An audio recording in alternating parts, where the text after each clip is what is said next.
The oldest profession in the world. The evil, evil, evil profession. The profession that is not ethical on any grounds, according to some of its critics. Prostitution. Now, what makes it illegal? But then on the flip side, it allows pornography to be legal. And I really think that prostitution is legal. Pornography is legal. I'm sorry. Pornography is legal in all 50 states. So let's examine this thing. Prostitution has flourished from the moment of its inception and without persecution.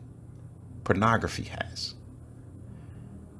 Now, the viewers or the ultimate demand for pornography, it incites a person to watch an adult film rather than being involved in the physical act.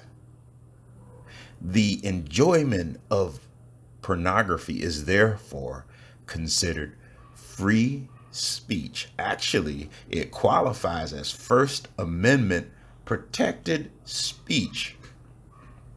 How does this make any sense at all? How does this make sense? I mean, you got two people, right? And they want to have sex, right? Now, the thing is, they can do that in private.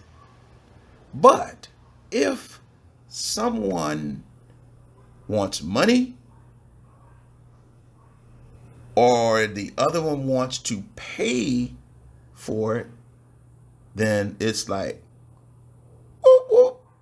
But that song go whoop, whoop, going too fast. Okay? So that's the issue here. Now, people may engage in it, but they're considered actors. They're considered for hire. And there we go back to the First Amendment. It is considered free speech and is considered work. Now, actors can work, but you can't call yourself an actor and go out and work. you know, Now, while recorded performances have been relatively protected, live performances are much less so. Compared with sexual explicit media, live shows have very little protection under law. Though the Supreme Court in Oregon did overturn two state laws concerning the shows of free speech and an expression of free speech in 2004 or 5, I believe. It is a multi-billion with a B industry.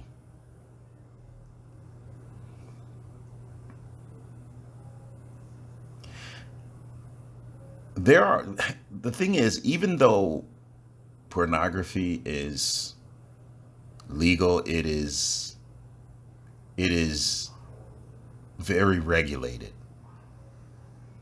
It is very regulated. There are strict rules in place. Producers have to maintain multiple business filming licenses as well as detailed records on performers.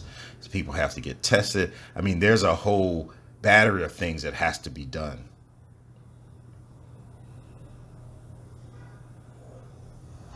So, in short, the distinction is a very fine one, and it comes down to a string of court cases finding that porn performers actually constitute acting subject to the artistic expression protections of the First Amendment to the United States Constitution.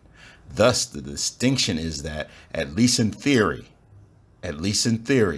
and this is the major part here, porn stars are paid to act and prostitutes are paid to have sex. That's the huge difference. So it's kind of that same argument of why is alcohol legal and marijuana is not, even though marijuana has less health detriments than alcohol does.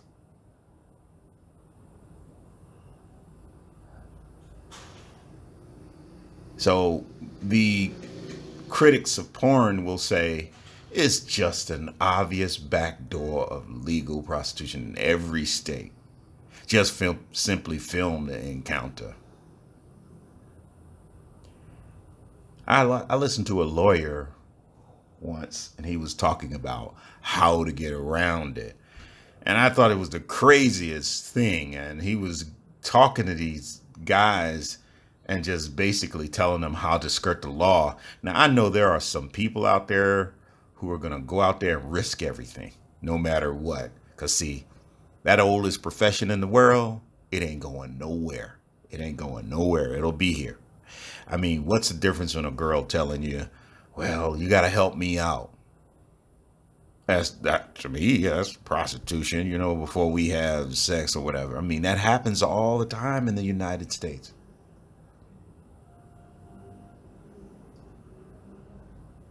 So it's happening in the United States.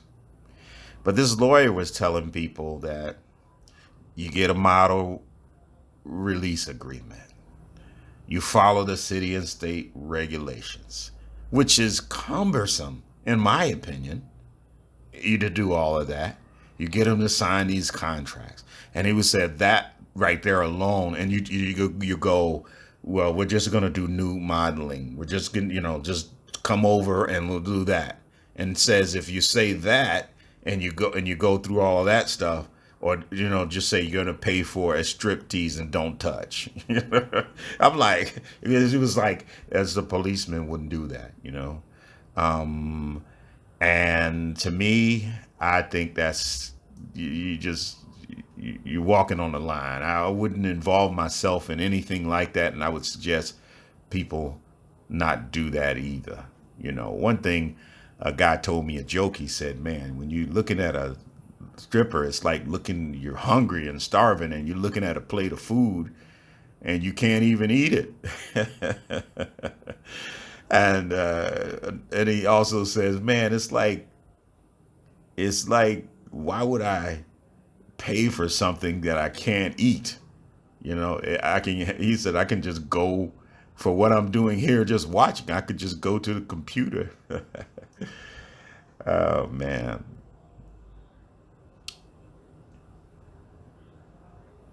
Now, critics of decriminalizing prostitution often point to its increased reports of trafficking in countries that have legalized prostitution, such as Germany. It is, however, quite possible that that's because people finally started seeing trafficking and began reporting it in greater numbers. Beyond that, a Harvard study on the topic noted that the likely negative consequences of legalized prostitution on a country's inflow of human trafficking might be seen to support those who argue in favor of banning it, thereby reducing the flows of trafficking. Countries like New Zealand, though, who have decriminalized all acts of prostitution, right? They at least seem to have better luck in terms of the well-being of the workers, perhaps because their focus is on creating legislation that safeguards human rights of sex workers and protects them from exploitation. So they probably tend to focus on that, according to critics. Now, there is critics and arguments on why it should be legal, because they get labor rights. Now, it's something, the workers have rights. They have labor rights. They get into the system. They can pull out of the system if they put into it. They may be able to get retirement from the state if they're paying taxes. Now, the cost the cost is incredible. When I think about, there's a guy, a notorious guy who was just buying women, right?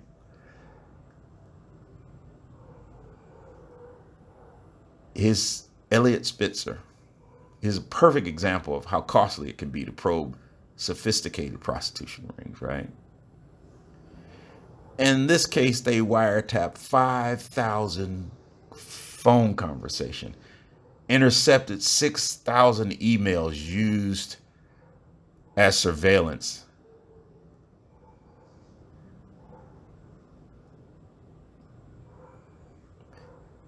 Someone said that Alan Dershowitz, a law professor from Harvard, I think, said that they use more resources on him than trapping terrorists.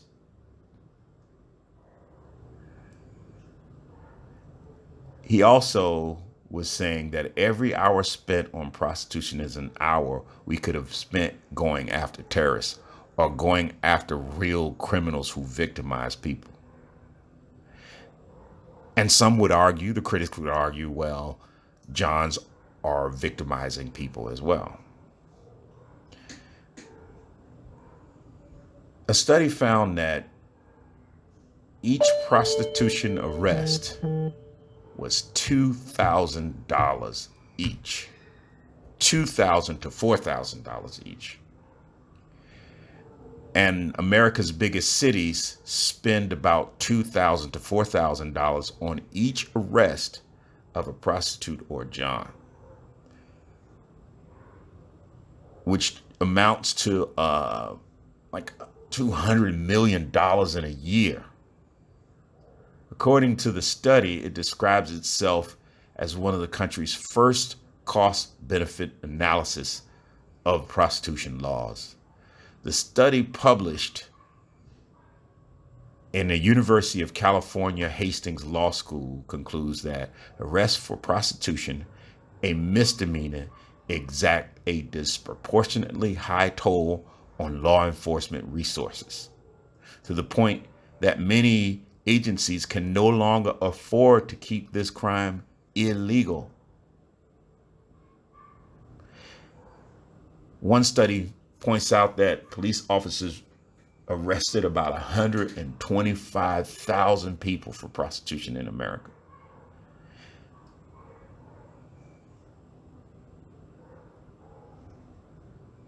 That means that the average big city police department spent about 400 to 500 man hours a day enforcing prostitution laws.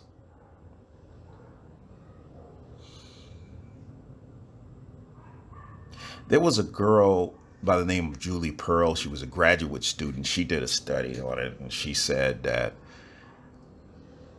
she would rather, the resources would be better spent preventing violent crimes or dealing with violent crimes or dealing with people that they can't even, you know how many murders happen and they can't even find people? It says, from a economic standpoint, we can't even afford to keep prostitution illegal anymore. According to a study in Los Angeles, they arrested about 35,000 people, more than any other city.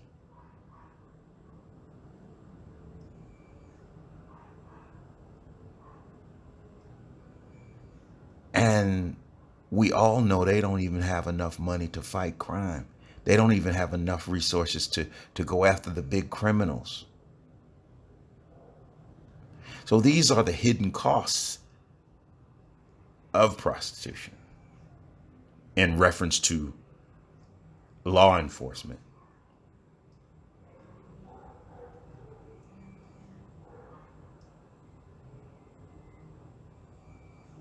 You know, some people will just say it's kind of like Americans just need something to complain about. Maybe if they decriminalize it, they'd have more brothels and they'd be regulated, people be safe. for the workers and the clients. They'd have access to health care, birth control, disease screening. Law enforcement would be working to protect workers and clients instead of working to incriminate them. Both parties would be safer with less risk of people getting killed, raped, kidnapped.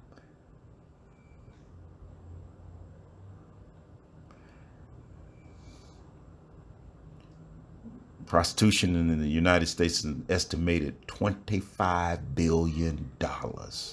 None of the money going to taxes or reducing the federal deficit. If decriminalized, the government could gain money from services as well as licensing fees, boosting the American economy. But guess what? It ain't gonna happen. That's the devil's money. That's the devil's money. It can be a source of tax revenue. But all of these billions of dollars, they don't pay no taxes. And like I said, to get these labor rights, there's back and forth of people who are that should be legal, it shouldn't be legal. Some people even say it's a victimless crime. Sex work can be a victimless crime if women sell their bodies of their own volition. But the critics will say, no, somebody made her do it. Women aren't responsible for anything they do. When they get caught, they go, this isn't my idea, So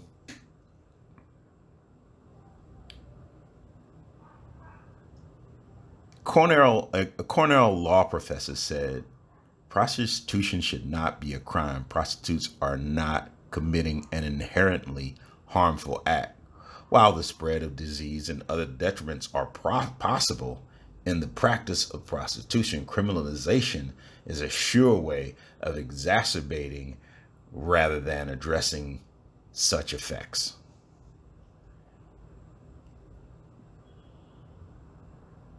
For the people who have ethical issues with it, right? Well, we shouldn't legalize it because it's ethically something's wrong with it or whatever. We legalize and regulate a ton of unethical things. Gambling. Look, these states who have these lottos are the biggest bookies in the state. The state get money every week or every day from people gambling. And a lot of that is off the backs of many poor people looking to get rich. They do unethical things all the time. Drinking alcohol, tobacco, lap dancing, and yes, even pornography.